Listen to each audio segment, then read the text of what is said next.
I crept along the alley, alert for signs of trouble, and then suddenly there was some. From around the corner in the darkness came the most terrifying sight that I had ever beheld. It was my opponent. "Oh yeah," rang my war cry, and I ran towards him, brandishing my mighty fists. I leapt upon him, and I hurt him. Then I hurt him again. Then I hurt him some more, but then he hurt me. But pretty soon, I had defeated him. And there being no sign of further pursuit, I crept onwards towards my destination. TWERPs includes a complete mini-adventure, The Watery Depths. That was exciting, wasn't it? It's me, Galen. Hey! You might, you've had some clues as to what I'm going to talk about today. And they're very subtle. Like, for example, and the thumbnail and the text and the title.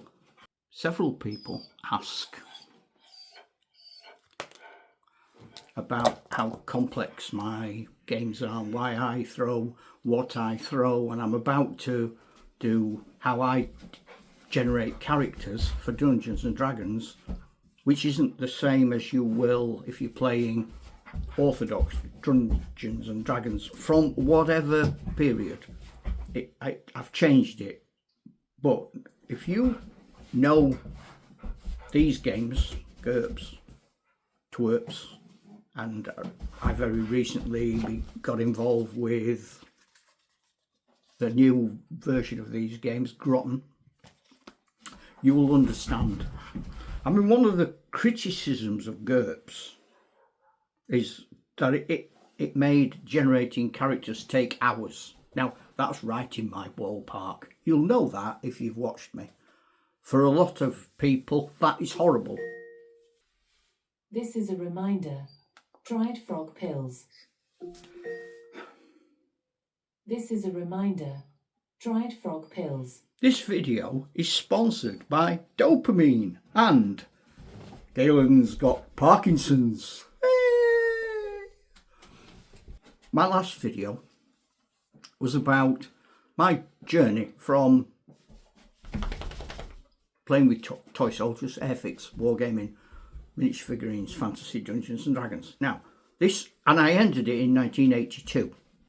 I stopped buying orthodox Dungeons and Dragons modules, and I left the Dungeons and Dragons theatre, so to speak, and I became more involved with other methods of play. The first place I went was GURPs. GURPs, if you don't know it, and I'm sure most of you do, certainly older players know it, the idea was that you could generate a character that would exist in any world. So there are lots and lots and lots of boxes of supplements, zombies, space, and the character was what mattered. And you could play that character in any world, i.e. you could play it in a Dungeons and Dragons world. For me, that world being Jural. So that was a perfect thing. I mean, I've been so immersed in GURPs for so long that the notion of throwing 3d6 in character creation, which I took from GURPs, in my head is moulded and mixed into the whole Dungeons and Dragons creation at the very start in 77, and it wasn't. It's GURPs. The idea of GURPs is that let's create a character, and now what type of world would you like to live in? And I will send you into that world. You paid for your character with your 3d6s, but then you could buy from your point system infravision. You could purchase different feats and skills, and depending on what world you were in and what add-ons you bought. There were different things happened. People who like GURPS, me, like it's logical, it's consistent, it gives you a real feel of hand-to-hand genuine combat in a game. It isn't I've got 79 hit points, oh I've lost 2. It's more than that. It's a proper dungeon crawl existence, if that's what you want it to be. But equally, if you want to have it in a swamp or on a different planet or in a totally made up world, GURPS could do that for you in a way that Dungeons and Dragons couldn't and / can't. So GURPS. Now, after GURPS, I came across TWERPs. The world's easiest, it says, the world's easiest role-playing system. So we had GURPS available in the UK from 1986, TWERPs from 1987. TWERPs, again, it's an easy system. It's simple to play. You get lots of adventure cards. You get different, that's under the sea, so you've got the waves at the top and you've got the bottoms. You've got your character sheets there. You've got your actual characters instead of having to buy metal figures and paint them. You've got really exciting dice, which do have numbers on them, just very hard to see. And you draw your own figures.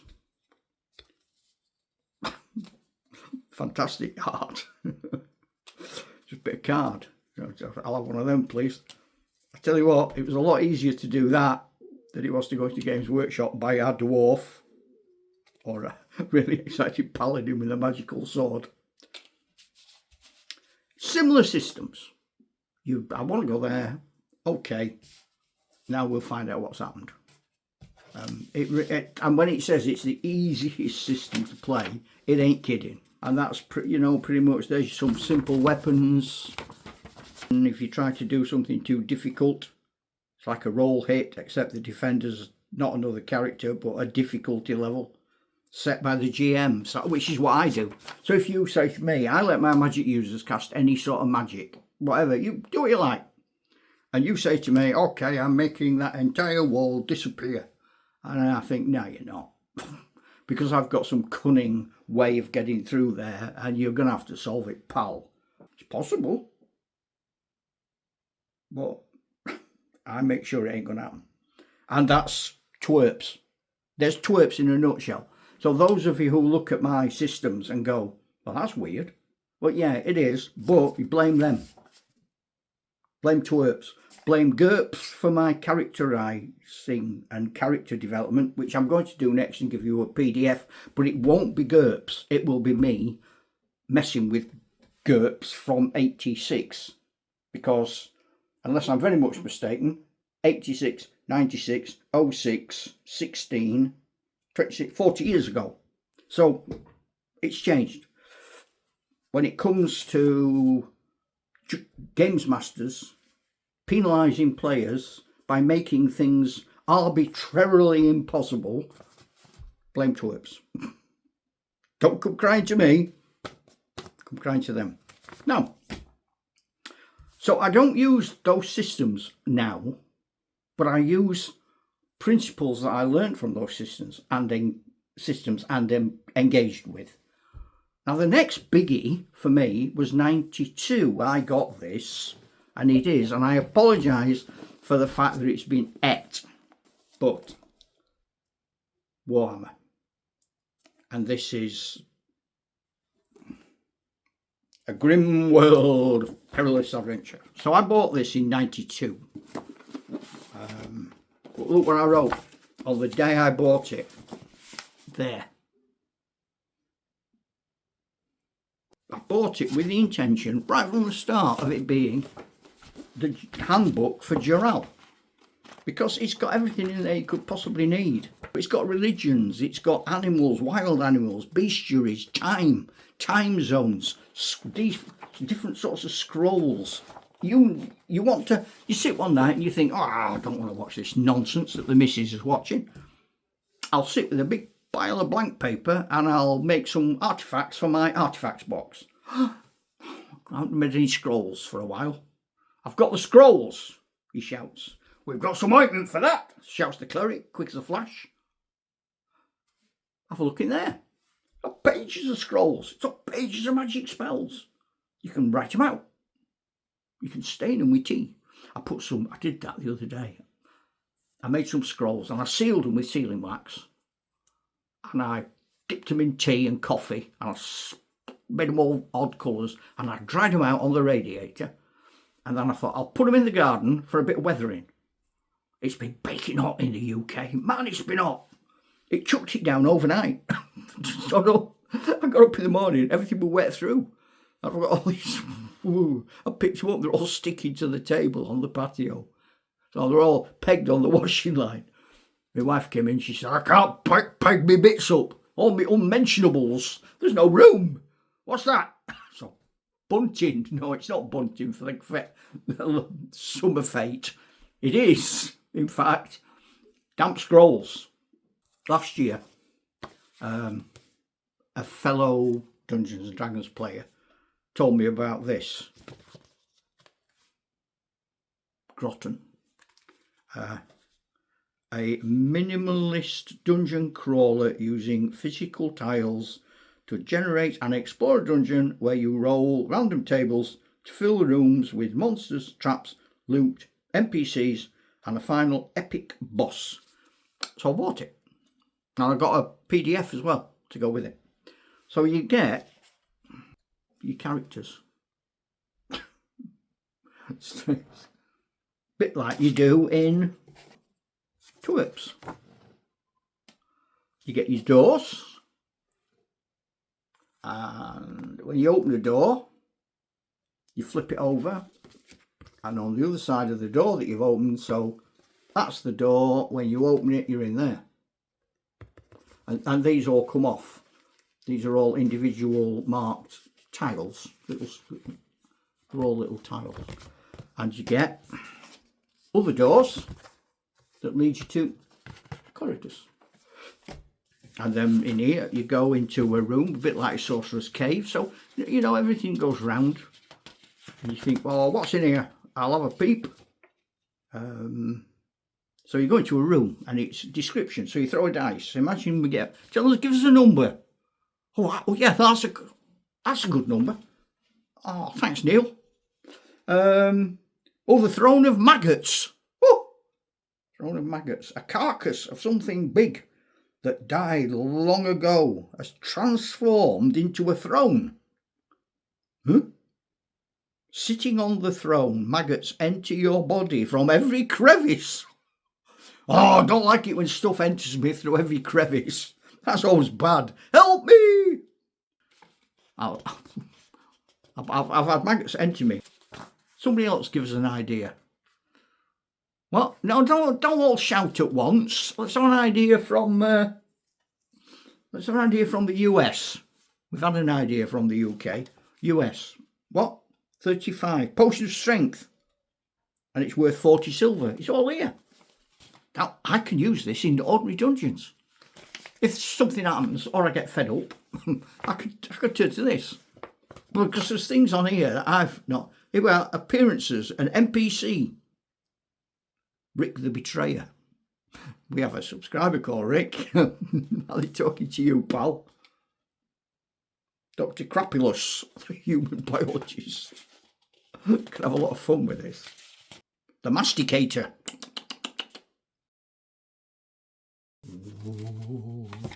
And then, right at the end, you've got bosses. And these, you get one of these, you get like a big crab, a big goblin, King Crumbsnout, Mug the Formless. Oh, I've just thought I've got a figure for Mug the Formless. Back in the 80s, I tried making my own figures. This is long before 3D printing was a thing. and I got some old Airfix soldiers, plastic ones, and I melted them. I painted them. And I got that. That's what I got. I have now decided that this is Mug the Formless Grotten. So these games are around Grotten's 2024. So between 86 and 2024, and currently Grotten's around now, these games were available. I used them to modify Dungeons and Dragons. I will be open, blunt and honest. I play Dungeons and Dragons largely. Well, I don't. I play a character-driven game in the world of Jural, which I trick people into playing alongside me because I tell them it's Dungeons and Dragons. And if I just go up to some random group and say, do you want to play an adventure game in the world of Jural? They don't know what I'm talking about and will not do it. But I've modified my first experiences of Dungeons and Dragons, which taught me to roleplay, with GURPs, TWERPs, Grotten, Warhammer, to end up with the world of Jural that I live in today. Yeah, so that's pretty much it, really. If you know about GURPs, if you played GURPs, when did you play it? Did you play it right at the start? TWERPs, were you a TWERPs man or a GURPs man? Does it matter? Are they different? Anybody who's playing Grotten? What do you think? Let me know. What about Warhammer? Are we anti-Warhammer? Is that the feeling? Is that the consensus of opinion? Could well be. I don't know. Let's find out. Let's find out what our policies are. This could be our First Amendment, right? The First Amendment of whatever this is. Galen's got Parkinson's. We have to give it a better name than that. So that right. We need to name what we are, and then we can have a First Amendment to our Constitution for the people that we are. Yeah. Comment. I mean, if you want, you could share it, you could like it, subscribe it. I don't know. I try not to yap on about that. So, I've just yapped on about it. What have I do? So from me and from whatever the heck that is, hang out and keep your bowels open. Ta-ra, Chuck. Opening during the winter solstice of 1107. Arnak, right next to Dangle Street. See you there.